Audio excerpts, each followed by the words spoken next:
Hi, this is Rich Harrington, and welcome to this edition of the Photoshop CS4 Sneak Peek. We're going to take a look at an important change to how masks work inside of Photoshop. Now, a lot of you don't use masks, but they're a non-destructive way to add transparency to an image. If you need to hide things, you mask it. Significantly better than using the delete key or the extraction command is to mask. So, let's see how it works. I've got this image here, and I'm going to make a quick selection so I can go ahead and actually extract the castle from the background. I'm going to grab the quick selection tool here and just click and start to drag. You see it makes an initial selection. Hold down the Shift key and drag a little bit more, and now we've got the sky selected. Now, in order for something to be a mask, you have to have an actual layer. When you open up a Photoshop document, the background is locked. That's because it's a background layer, and it can't have a mask. To make it a floating layer, simply double-click on the layer and give it a name. So we'll double-click here, call this castle, and click OK. With that selected, we can go ahead and click the button down here, which will actually go ahead and add a layer mask. Now, it did what it was supposed to do. It had the sky selected, so it masked everything and kept the sky. Right above the Layers panel, you have Masks, and if you add a mask, it'll switch from Adjustments over to Mask. You can, of course, click at any point in time to toggle back and forth as well. And it's great. We can go ahead and just click the invert button here, and you see that it actually inverts the selection. Now, a mask usually needs some refinement, and looking at this mask here, it seems a little soft on some of the edges. Let's go ahead and zoom in here and take a closer look, and move it down here by panning, and you see we've got a little bit of blue spill in there, and we can go ahead and tweak this. Now, the mask panel itself has a density slider, which essentially lowers the opacity of the mask. The density slider is useful when you're working with partially transparent surfaces like glass, because it allows you to lower the density of the mask so a little bit of the original color value shows through. Now, the feather command will actually soften the edges of the mask, and that's okay if you're dealing with something like hair or a soft edge like a cloud that you're trying to preserve and have a gentle transition between selected and not selected. Where the real power comes in, though, is in actually editing the mask. Let's go ahead and set feather back, and we'll click the Mask Edge button here to make a change. Now, this automatically opens up the Refine Mask window, and you notice that the mask changed a bit. That's because the default values were loaded from the last time we used the Refine Mask command.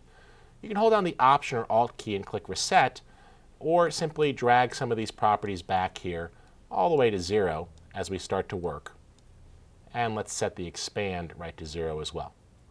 Now, working from top to bottom, this is very similar to the Refine Edge command that you saw in Photoshop CS3. In fact, it's really the exact same user interface, except instead of saying Refine Edge, it says Refine Mask, but works the same. Make sure the description area is toggled down so you can see what's happening, and you start to work from top to bottom. You can use radius to actually improve the edge, and as we play with that there, you'll see that the edge changes a little bit and gets a little tighter. Let's go ahead and use contrast here to get stronger edges, and you see that some of the areas that were soft and fuzzy now lose that little bit of a hint of an edge of blue. As we adjust contrast here, you see that some of the blue fringe on the edge starts to go away. We can use smooth to round out some of the corners a bit, and if we need to, feather it a little bit more to get a slightly softer transition. I'm going to decrease smooth a bit to get rid of some of the rounding that's happening at the edges, and take feather back down and put a little more contrast in there.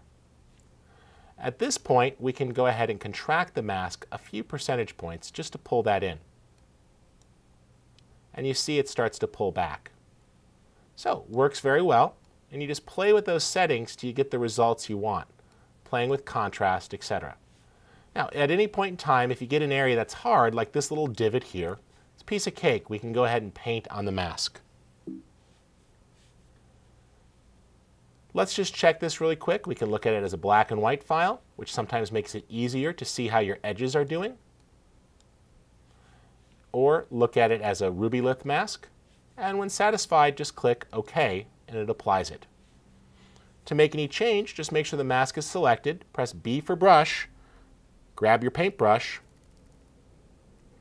load up some black by pressing the default colors, or D, and you could just paint away any stray pixels that you need to touch up. But that refine mask command works great and really let us get this mask to about the 95% mark. Now keep in mind, any advanced transparency selection will require some manual touch-up, but the mask panel is going to jump you from about 60% correct to 95 or greater % correct, and it really speeds up your workflow. Let's take a look at one more image and see how it can come in handy. Now here's an image that's already been masked, and you'll see that we have very fine details here with spikes on the cactus. We could adjust feathering here if we want to get a softer edge, making those spikes a little more believable so they're not quite as rigid, or click the Mask Edge button. Let's take a look at this here over a color like white so we can clearly see it, and we'll go ahead and reset these values.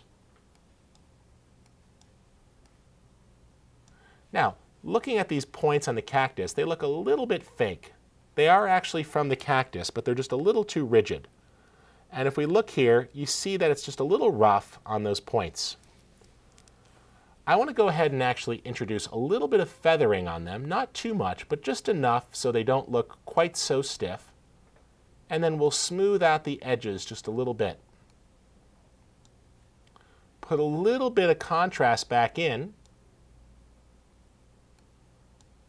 and tweak the radius. We'll go ahead and expand it just a little bit. And now you see we've got a great selection on those points. Now, the Edit Mask command is really flexible, so if you close this, you can always open it back up and tweak it, even after closing and saving the document. Let's go ahead and click OK here, so we can go ahead and toggle that off and on, and that's very, very useful. Now, this mask command will come in handy whenever you are working with the image, and it's not going to be just for extracting images to transparency. For example, if we want to actually combine this with a color adjustment, we can still use the Mask Edge command. Let's go ahead and select the flower here. I'm going to grab the Quick Selection tool and click and drag within the flower to make a fairly accurate selection. There we go. And I got a good selection there. And let's go ahead and add a hue saturation adjustment. We'll click over to the Adjustments panel and click on Hue and Saturation. Now we've got the adjustment, and I could change the color of the flower. In this case, I'm going to push it a little bit towards purple and a little bit more saturated. Now I want to make an adjustment here, and it's easy to do that. With the mask selected, we can grab the paintbrush tool. Let's go ahead here, and we're going to paint out the center of the flower. Get a bigger brush, click on the mask, and just paint with black. And you see there that it's hiding the part of the image. And that's working pretty well. We could, of course, get a smaller brush and be a little more detail-oriented there, but you see that that goes pretty quickly. And to make that a little more believable, we'll just go ahead and soften the brush more and quickly paint that out.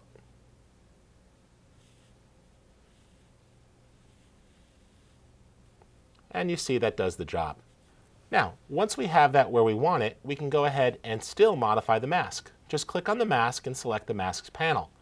We can use Feather if we want to soften those edges a bit, and you see that that did a nice job. It went from having a hard edge there around the flower center to a little bit more of a believable transition. So it's bringing that yellow back in, but doing it without a hard edge. We can also click the Mask Edge button here if we want to refine this and play with the radius adjustment.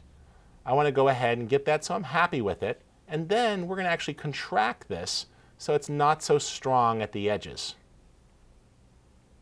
There we go. Pull the feather back a little bit and take smoothness down, a little more contrast, and click OK. And you see there, it's done a great job of really taking that selection and making it gentle, so the color doesn't look fake. We've rolled the hue of the flower gently towards what we wanted, but still have a believable overall color. And that's because we could use the mask panel to really feather our selection and get a better edge. And if you ever want to see the before and after, just click on the eyeball icon there, and you could toggle it off and on and really get an idea of what's happening. So there's our adjustment, the original image and the new image. So you see that the mask just really lets us target the adjustment to just the part of the image we want to modify. So that's it for this episode. I hope you learned some of the new things that you could do with Photoshop CS4. It's a very cool release with lots of great new features that really make it easier to get the job done. Go ahead and visit cs4.com. We could find out additional information, enter our contest, and find all of the episodes in one place. And if you enjoy our training, be sure to check out our regular series.